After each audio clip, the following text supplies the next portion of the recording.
OK, bonjour. Bienvenue. Ici, c'est un webinaire sur le plus récent ventes aux enchères conjointes du marché du carbone Californie-Québec il y a 2 semaines, peut-être le 15 novembre. Et on est ici avec Charles Seguin. Moi, c'est Mark Purdon. C'est un webinaire de recherche sur la décarbonisation. Oui, bon, ben, bonjour tout le monde. Merci de venir assister à ce webinaire. Je suis Charles Séguin, professeur au département des sciences économiques à l'UQAM comme mon collègue Marc. Je pense qu'il se passe des choses intéressantes dans le marché du carbone. Les enchères là, de l'année 2023 ont vraiment été dans une tendance constante à la hausse des prix. Ça, c'est des perspectives intéressantes pour ce qui s'en vient. Puis ça se produit en parallèle de discussions importantes qui se produisent entre le Québec et la Californie sur les changements à faire pour les années à venir, pour maintenir disons, un marché dynamique et efficace. Excellent. Je pense peut-être commencer. OK. Euh, Bon, ben, on va parler de différentes choses aujourd'hui. Je parlerai pas trop longtemps de ma nomination au comité consultatif sur les changements climatiques. On va surtout parler de la dernière vente aux enchères, celle du 15 novembre dernier, dont les résultats ont été publiés le 22 novembre. On a aussi des ventes aux enchères dans l'État de Washington, et puis il y a des discussions à l'effet que peut-être l'État de Washington se joindrait au Québec et à la Californie dans le marché conjoint dans le futur. Donc, c'est intéressant de regarder ce qui se passe là-bas. Évidemment, au Québec, on est toujours en comparaison de la politique fédérale parce qu'il faut atteindre le standard fédéral pour éviter d'être assujetti à la taxe sur le carbone fédéral. Puis là, le gouvernement du Canada a mis en vigueur une nouvelle politique depuis juillet 2023 sur les combustibles propres. Fait que ça aussi, on va en dire quelques mots à la fin si on a le temps avant 13h30. Première chose, ça fait plusieurs années là, que le ministre de l'Environnement du Québec a mis en place un comité consultatif sur les changements climatiques dans le but de lui fournir des conseils sur la politique à suivre pour le gouvernement du Québec en matière de lutte et d'adaptation au changement climatique.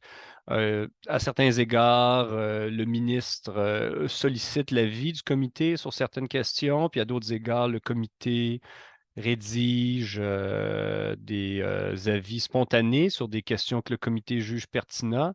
Moi, j'ai été nommé récemment à ce comité-là. Ça fait à peine quelques semaines.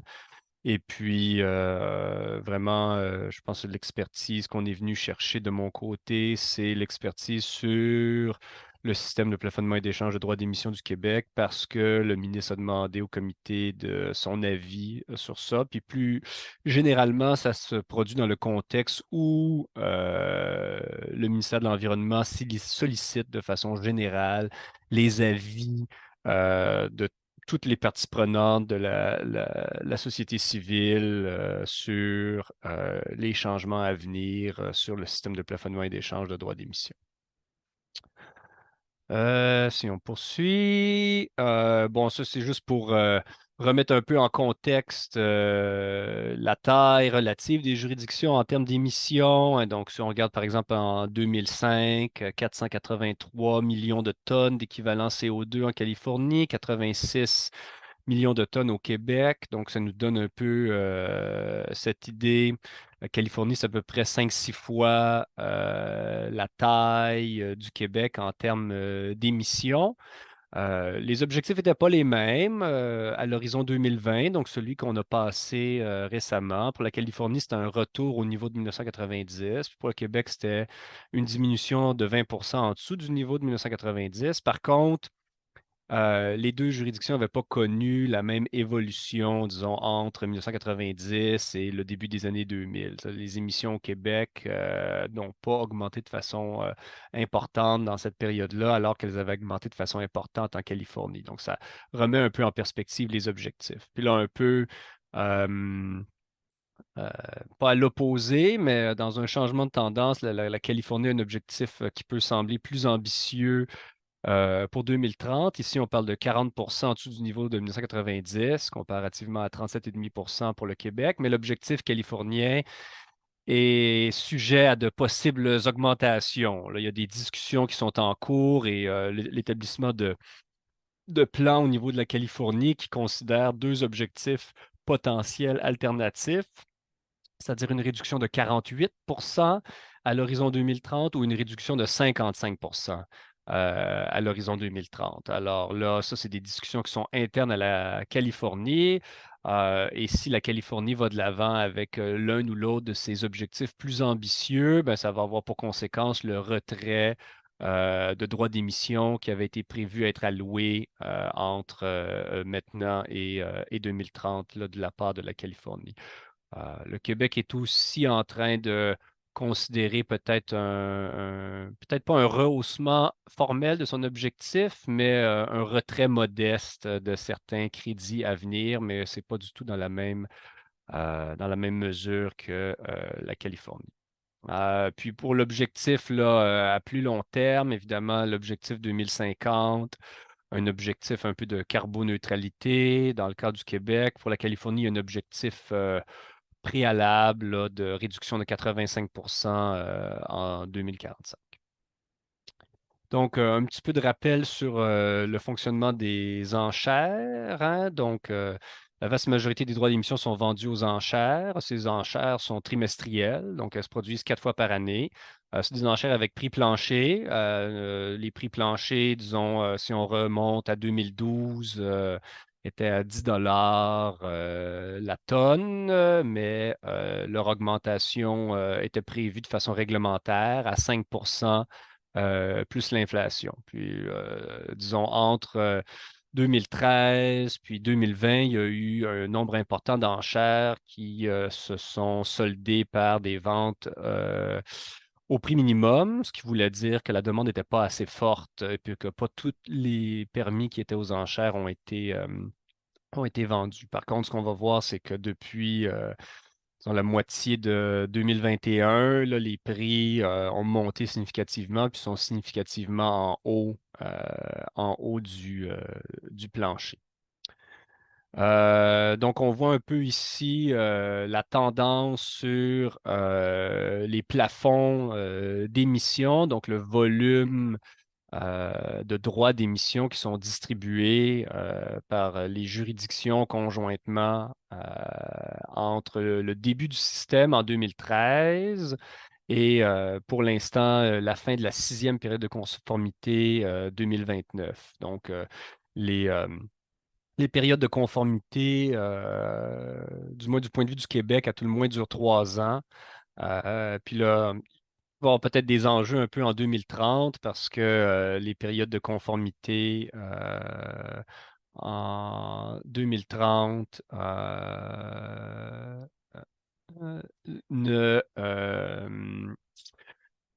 euh, ne, l'objectif 2030, pardon, excusez-moi, ne correspondra pas à la fin d'une période de conformité, contrairement à l'objectif de 2020 qui correspondait à la fin d'une période de conformité. Donc, c'était plus facile d'évaluer l'atteinte de l'objectif à ce moment-là. Qu'est-ce que ça veut dire les périodes de conformité? Ça veut dire c'est des périodes pour lesquelles les émetteurs réglementés doivent rapporter leurs émissions et montrer qu'ils détiennent les droits suffisants pour couvrir leurs émissions au cours de la période. Donc, ce n'est pas des rapports annuels que les émetteurs font, mais c'est des rapports aux 3 ans.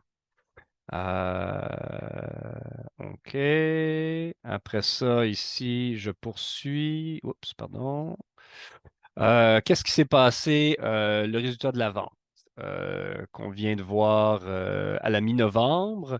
Donc, on a eu des prix de vente assez élevés, 53 dollars canadiens pour le millésime présent, le millésime 2023, ou 51 $ 53 canadiens pour le millésime futur. Fait que ça, c'est les prix les plus élevés qui ont jamais été observés pour chacun de ces millésimes-là.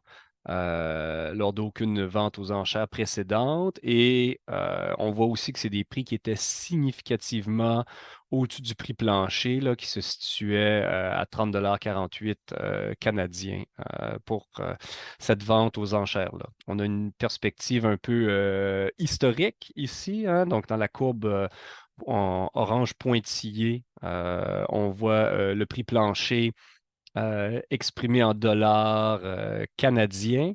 Euh, Ce qu'on remarque ici, c'est que la trajectoire du prix plancher exprimé en dollars canadiens connaît des petites fluctuations. Normalement, si c'était exprimé en dollars américains, on verrait qu'il y a une hausse à chaque 4 enchères, une hausse à chaque année. Puis après ça, la courbe est plate, mais comme c'est le prix en dollars américains qui dicte le minimum en ce moment, ben, quand on le transforme en dollars canadiens, il y a des fluctuations qui viennent, des fluctuations de taux de change. Fait que le prix minimum du point de vue du dollar canadien est un peu moins stable. Mais on voit que depuis la moitié de 2021, le prix a significativement dépassé le prix plancher. Il y a eu une baisse ponctuelle vers la mi-2022, mais depuis ce temps-là, on est en hausse constante. Donc, le prix de 53 dollars pour les millésimes présents, là, les millésimes 2023, à la dernière enchère représentait une hausse de 12 par rapport à l'enchère précédente, celle du mois d'août, puis représentait une hausse de 49 par rapport au mois de novembre 2022. Donc, la hausse est vraiment très importante au niveau du prix des millésimes depuis le début de 2000, la moitié de 2021, puis la hausse est constante depuis la moitié de 2022.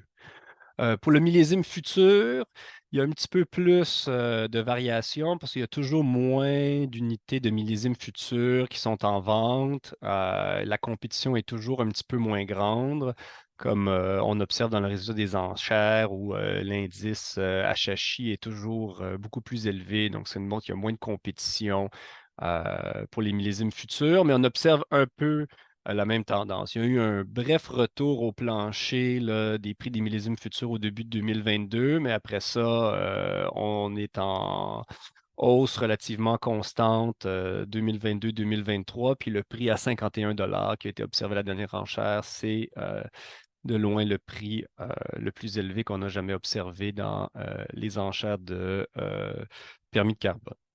Qu'est-ce qui explique un peu ces prix-là élevés qu'on observe? Ben, c'est sûr que, disons, on sent qu'il y a une rareté croissante qui se fait sentir au fur et à mesure que les plafonds diminuent, même si les présentations officielles du Québec et de la Californie en termes de prévision, de trajectoire de prix, puis ont été faites seulement le lendemain de l'enchère, soit le 16 novembre.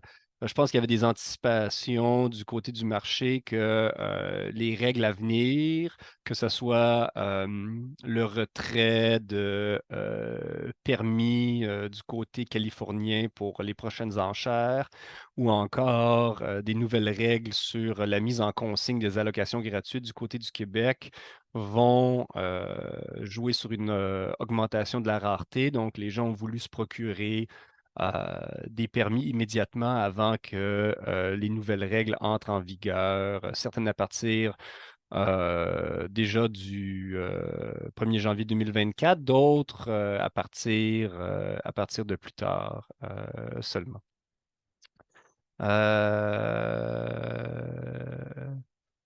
Donc ça, j'ai l'impression que c'est des aspects qui jouent. On voit aussi que le prix Du côté des transactions de gré à gré, du côté des émetteurs puis des entités non réglementées qui détiennent des permis, avait aussi un niveau qui, disons, pointait vers une hausse du prix du marché dans les données qui ont été publiées par le gouvernement du Québec le 8 novembre, donc une semaine avant l'enchère. On notait que les prix moyens au troisième trimestre de 2023 des transactions prises en compte dans la plateforme là, entre émetteurs et entités réglementées se situaient autour de 48-49 dollars. Fait que déjà, les permis s'échangeaient à un prix plus élevé que l'enchère du mois d'août, qui était à 47 dollars. Donc, on avait une indication que le marché sentait déjà une plus grande rareté de ces permis-là au niveau des transactions privées. Puis ça s'est confirmé dans l'enchère avec des prix qui étaient encore au-dessus des prix des transactions qui avaient été observées au troisième trimestre de 2023. On voit ici un peu euh, les gouvernements rapportent la proportion d'unités achetées par des émetteurs. Donc, on a 80% pour le millésime présent et 76% pour le millésime futur. Qu'est-ce que ça nous dit, ça? Ben, évidemment, la proportion qui n'a pas été achetée par des émetteurs a été achetée par d'autres entités présumément à des fins spéculatives. Donc, on a à peu près un 20 puis à peu près un 24 pour le millésime futur qui ont été achetés par des unités, par des entités à des fins plus spéculatives. C'est quoi la tendance là-dessus? Ben, on voit que c'est pas des records à ce niveau-là, c'est pas des minimums en termes de proportions qui ont été achetées par des unités réglementées, mais ça reflète quand même une tendance à la baisse de la proportion achetée par des entités réglementées. On peut imaginer que en voyant venir les contraintes qui s'en viennent, certains spéculateurs voient comme plus intéressant de se procurer euh, les unités aux enchères pour pouvoir les revendre par la suite aux entités réglementées dans des transactions de gré à gré futures.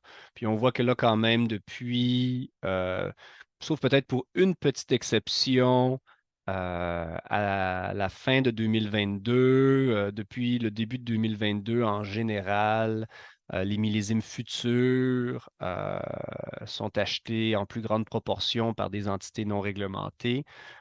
Puis ça reflète peut-être soit moins de contraintes de liquidité du côté des entités réglementées ou une patience un peu plus grande pour pouvoir avoir un retour sur ces unités-là parce que les millésimes futurs sont toujours vendus 3 ans à l'avance, c'est-à-dire qu'ils ne pourront pas être utilisés à des fins de conformité par les émetteurs avant la période de conformité suivante. Donc, pour les gens qui les détiennent, évidemment, ils peuvent les vendre à l'avance dans des transactions de gré à gré, mais les émetteurs, eux, ne pourront pas s'en servir tant que la nouvelle période de conformité sera pas commencée. Euh, Là, si on regarde la période où on a les résultats de la dernière période de conformité, c'est-à-dire celle qui se terminait en 2020 puis qui correspondait à des objectifs que s'était fixé chacune des juridictions, on voit que pour le Québec et la Californie au combiné, déjà, les émissions étaient passées un petit peu en dessous de leur objectif conjoint. Euh, Dès peut-être 2016, 2017, mais c'était très léger. C'était un peu ce qu'on s'attend dans le système actuel, parce que si le système est contraignant, comme les émetteurs peuvent seulement mettre en banque les millésimes, c'est-à-dire à n'importe quelle période de conformité, ils peuvent utiliser des millésimes présents ou passés, mais pas des millésimes futurs. Il n'y a pas d'emprunt. Donc ça, c'est une euh, réglementation qui fait en sorte que ça incite les émetteurs à réduire un peu plus rapidement leurs émissions que les plafonds fixés par les juridictions pour, dans le futur, pouvoir faire un petit peu plus d'émissions que le plafond. Fait que, on observait un peu cette tendance-là avant 2020, mais évidemment, ça a été beaucoup amplifié en 2020 par l'effet de la pandémie, puis le confinement qui s'en est suivi. Donc, au niveau combiné, le Québec et la Californie ont excédé leur objectif 2020, mais ça, c'est dû à deux facteurs. Un facteur, la structure du marché où on peut mettre en banque les droits, mais pas les emprunter, et un événement ponctuel, la pandémie. Si on voit la répartition entre le Québec et la Californie, on note que le Québec, lui, semblait pas avoir atteint son objectif quand on regarde les émissions qui ont eu lieu sur le territoire. Par contre, évidemment, il y a des flux d'émissions entre les juridictions. Si on prend en compte les flux d'émissions entre les juridictions, le Québec a été un importateur net de crédits californiens, ce qui a fait en sorte que chacune des juridictions a pu dépasser son objectif. Le Québec réalisant certaines de ses juridictions, certaines de ses réductions en Californie à travers cette importation de crédits californiens. Et puis l'explication pour ça, euh, est assez simple. C'est du fait qu'il existait des opportunités de réduction d'émissions à moindre coût en Californie, en particulier dans le secteur de la production d'électricité, où à peu près partout dans les pays développés, c'était le secteur où ça coûtait le moins cher de faire des réductions d'émissions, mais au Québec, avec la structure de production d'électricité principalement hydroélectrique, il y avait peu d'opportunités de réduire les émissions dans ce secteur-là. Puis ça, on le voit très bien avec la tendance dans le temps des échanges de droits nets entre le Québec et la Californie, c'est-à-dire pour les années 2013-14, où le secteur des transports n'était pas assujetti à la réglementation, le Québec était en fait un exportateur net de droits vers la Californie. Et c'est seulement à partir de 2015, quand le secteur des transports a été assujetti, que le Québec est devenu un importateur net. Et la différence ici dans le secteur des transports entre le Québec et la Californie, c'est que avec le peu d'émissions qu'on a euh, dans le secteur de l'électricité, les transports sont relativement une plus grosse part des émissions au Québec qu'en Californie et on sait que c'est de moins en moins le cas, mais c'était encore beaucoup le cas jusqu'en 2020 que les émissions du secteur des transports étaient beaucoup plus coûteuses à réduire que les émissions de d'autres secteurs d'activité. Euh, quelques mots sur la vente aux enchères de l'État de Washington. Je pense que, Marc, tu me disais que peut-être on change de présentation pour ça. En fait, c'est correct. C'est bon. C'est bon, on peut rester Ouais, sur cette présentation-là? OK, je te ouais, remercie. ouais. Donc, la raison pour laquelle on parle de la vente aux enchères de l'État de Washington, c'est parce que depuis le 1er janvier 2023, l'État de Washington, dans le nord-ouest américain, a son propre système de plafonnement et d'échange.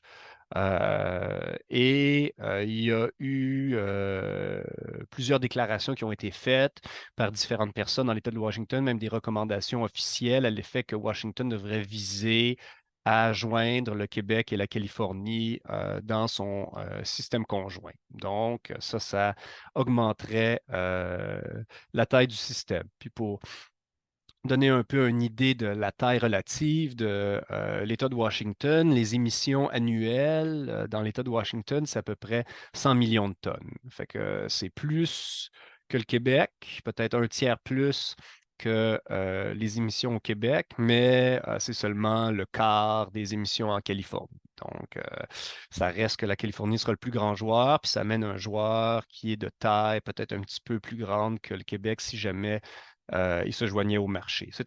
L'État de Washington est un petit peu plus intensif en émissions per capita que le Québec parce que sa population, même si ses émissions sont plus grandes, sa population est un peu plus petite, là. Il y a un petit peu moins de 8 millions d'habitants dans l'État de Washington pour un petit peu moins de 9 millions au Québec. Donc, qu'est-ce que ça donnait? Donc, ça, c'est, voilà, j'aurais peut-être dû mettre cette diapo-là quand je parlais de ça. Il y a des discussions, évidemment, ces discussions-là demande certaines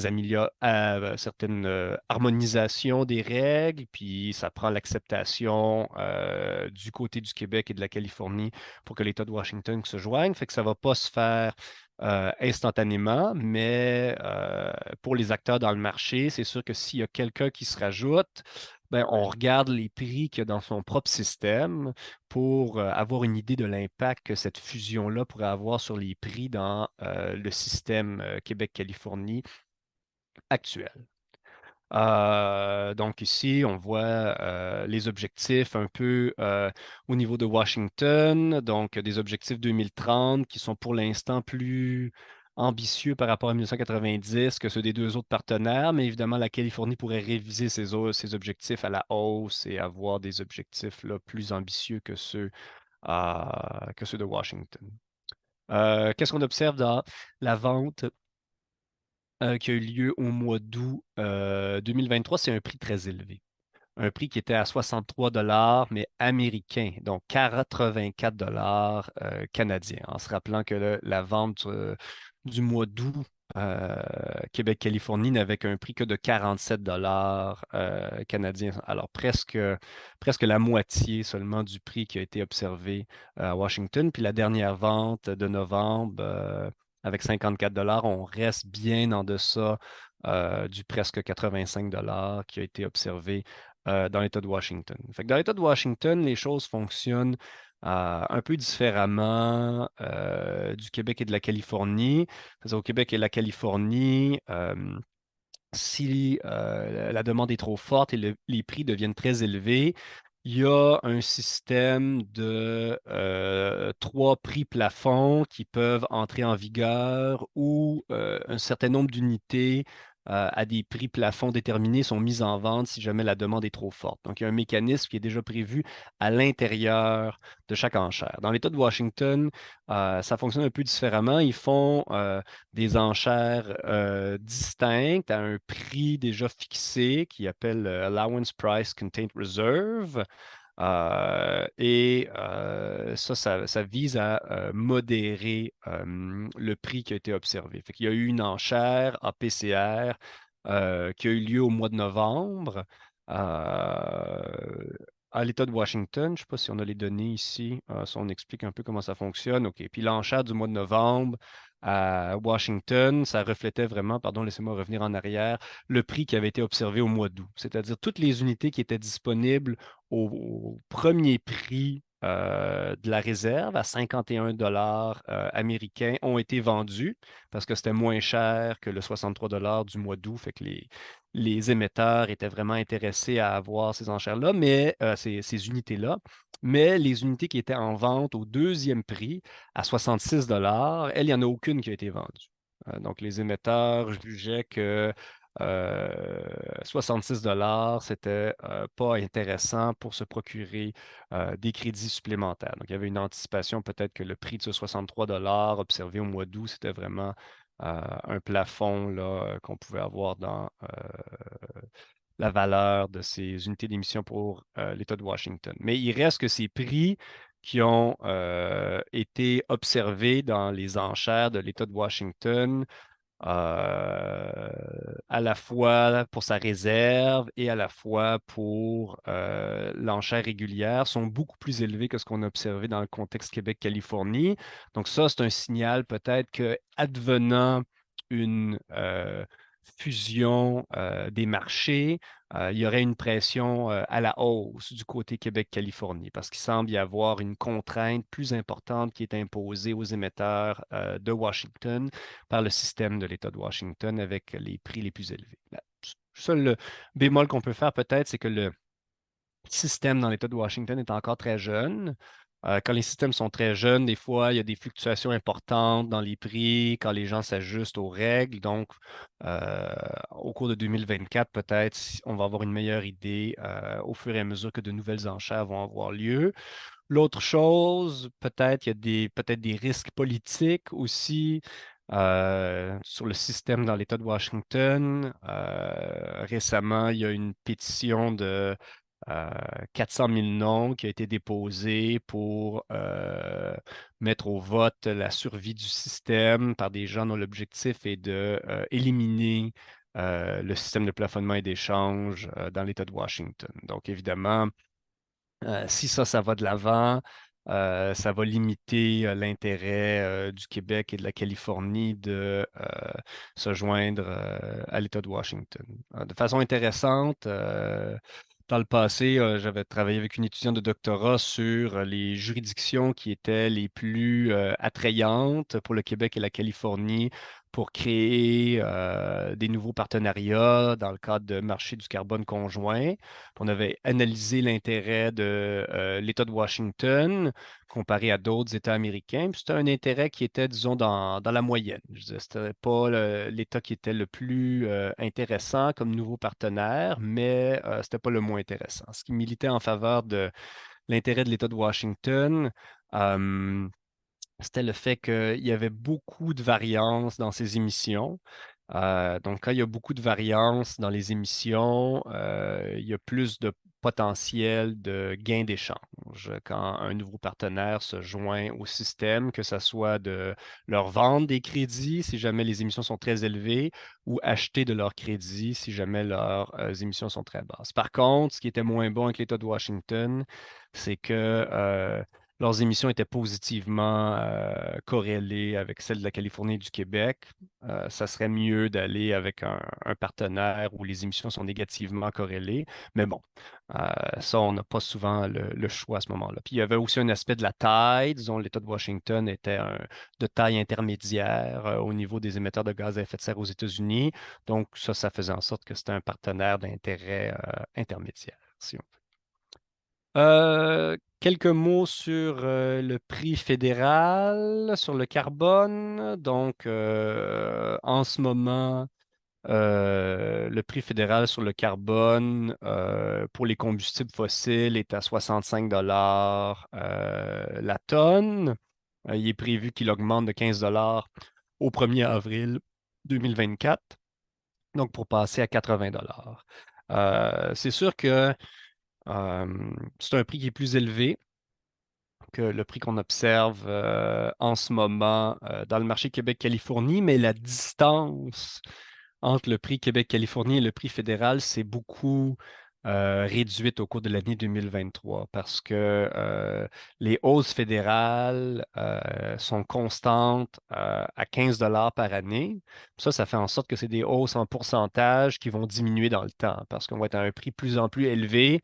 Donc, à chaque année, ce 15 $-là va représenter non seulement un pourcentage plus faible du prix total, mais aussi une valeur en dollars plus faible avec l'effet de l'inflation. En contrepartie, le système Québec-Californie prévoit des planchers et des plafonds qui augmentent en termes réels, c'est-à-dire à 5 plus l'inflation. Donc, disons, ça laisse anticiper un effet d'accélération du côté Québec-Californie qui va peut-être être plus rapide que l'effet d'accélération du côté du prix du gouvernement fédéral. Il y a aussi le système de tarification fondé sur le rendement. Ça, c'est pour les émetteurs industriels. C'est un peu un parallèle de l'allocation gratuite dont les émetteurs industriels bénéficient au Québec et en Californie, c'est-à-dire que les émetteurs industriels sujets au système fédéral ne sont pas obligés de payer la taxe sur toutes leurs émissions, mais sur seulement la part de leurs émissions qui excède une certaine référence qui est déterminée par un certain niveau de rendement. Euh, donc, évidemment, un autre aspect qui est très différent entre le système Québec-Californie et le système fédéral, c'est la façon dont les fonds sont utilisés. Donc, au Québec et en Californie, la majorité des fonds est allouée à des initiatives pour s'adapter ou lutter davantage contre les changements climatiques.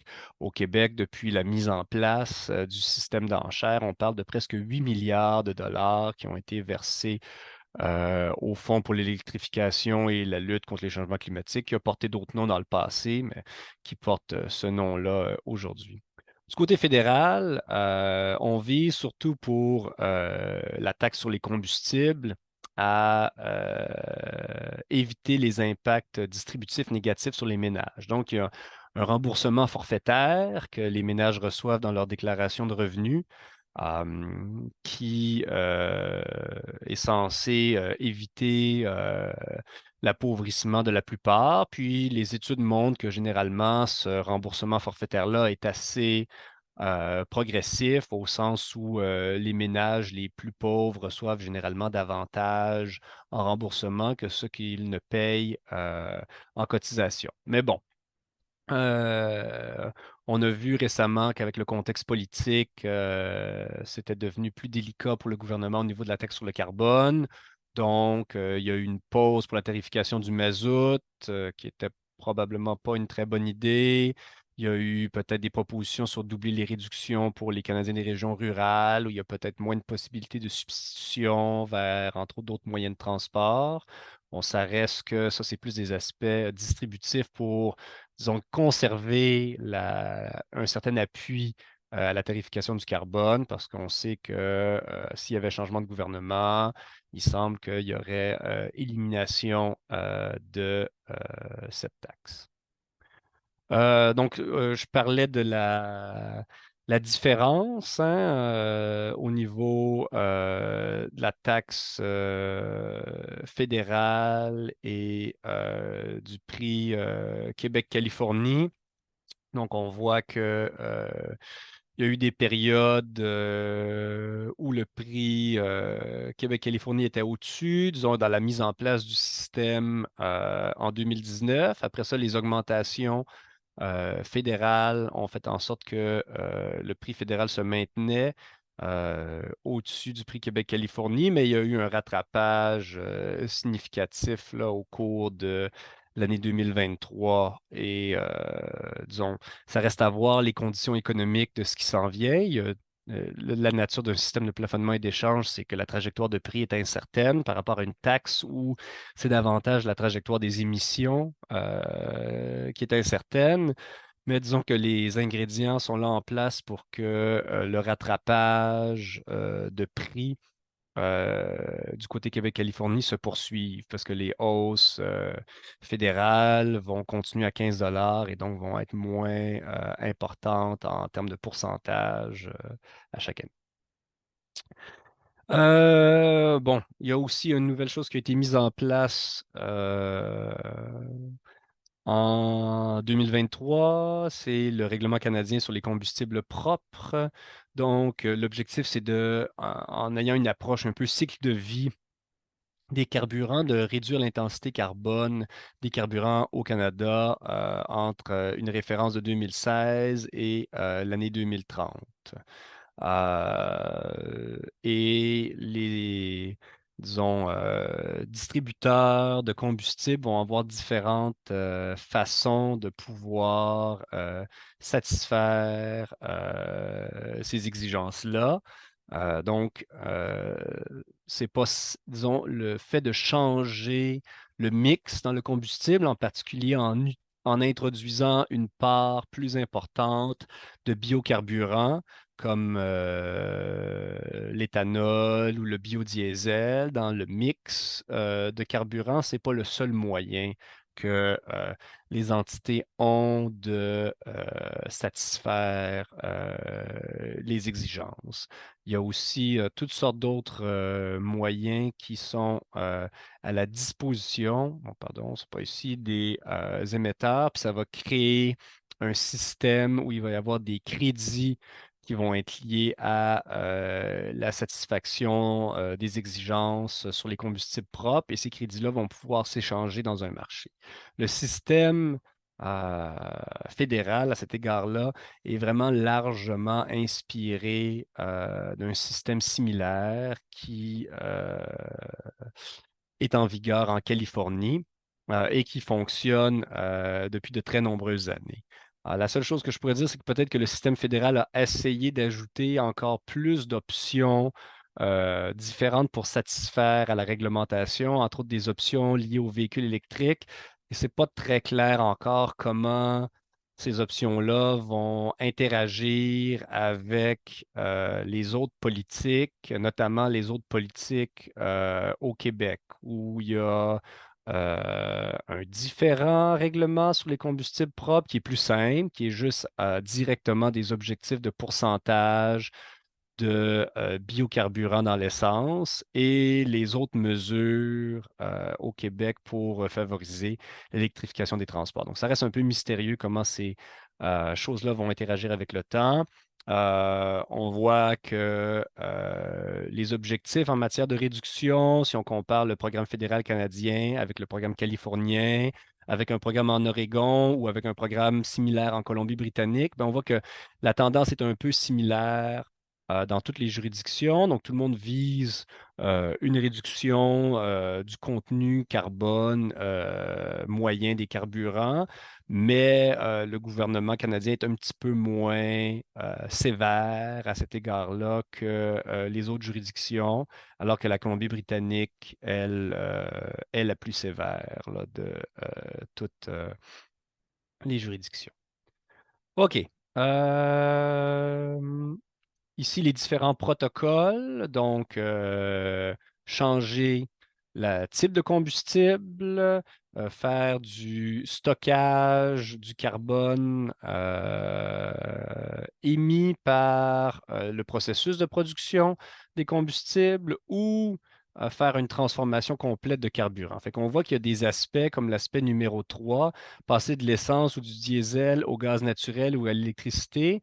Ça fait des réductions qui vont être comptabilisées sous l'égide du SPED, par exemple, mais ça va faire des réductions qui vont être comptabilisées aussi sous l'égide du système fédéral. Fait qu'en tout cas, je ne sais pas dans quelle mesure les deux systèmes vont peut-être à un certain point tenter de s'approprier les mêmes réductions. Donc, il faudra faire attention d'éviter. Donc, il n'y aura pas de double comptabilité dans la mesure des émissions, mais il faudra éviter la double comptabilité dans quel programme va s'attribuer la réduction des émissions, parce qu'il y a un grand potentiel ici de double comptabilité.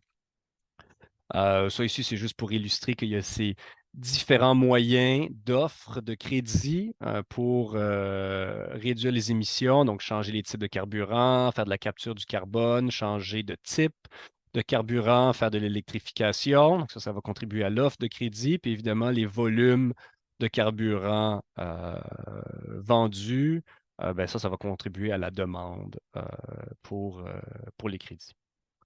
On voit un peu du côté californien qu'est-ce qui s'est passé. Il y a un système qui est en place depuis 10 ans maintenant au niveau de ces carburants à faible teneur en carbone. Donc, c'est un système, disons, qui a connu peut-être des jours avec des prix plus élevés. Puis récemment, on a observé des prix un peu plus bas dans le marché. C'est un système avec lequel je suis un peu moins familier. Je ne pourrais pas vous dire exactement pourquoi la valeur des crédits dans ce système-là a beaucoup chuté en 2023. Je ne sais pas, Marc, toi, as-tu quelque chose à dire sur ça? Euh, Pas vraiment. On peut peut-être organiser un atelier webinaire avec nos collègues en Californie, C'est vrai. mais il y a beaucoup de questions. Et pour peut-être une chose à souligner ici, c'est on parle des dollars par tonne de CO2, on ne peut pas vraiment comparer les unités de cet instrument avec les unités du marché du carbone. Mais ça, c'est peut-être un détail, mais c'est un détail important parce qu'ici, on parle de 200 dollars par tonne de CO2, mais c'est pas la même chose comme sur le marché du carbone au Québec et Canada. Effectivement, c'est pas directement comparable, donc on ne peut pas dire que les réductions, dans un certain sens, dans ce marché-là étaient complètement inefficaces parce qu'elles étaient très chères. Ça ne serait pas une caractérisation juste, disons, de la valeur de ces crédits. Je ne sais pas si on a d'autres choses ici. On arrive à la fin de la présentation, fait qu'il nous reste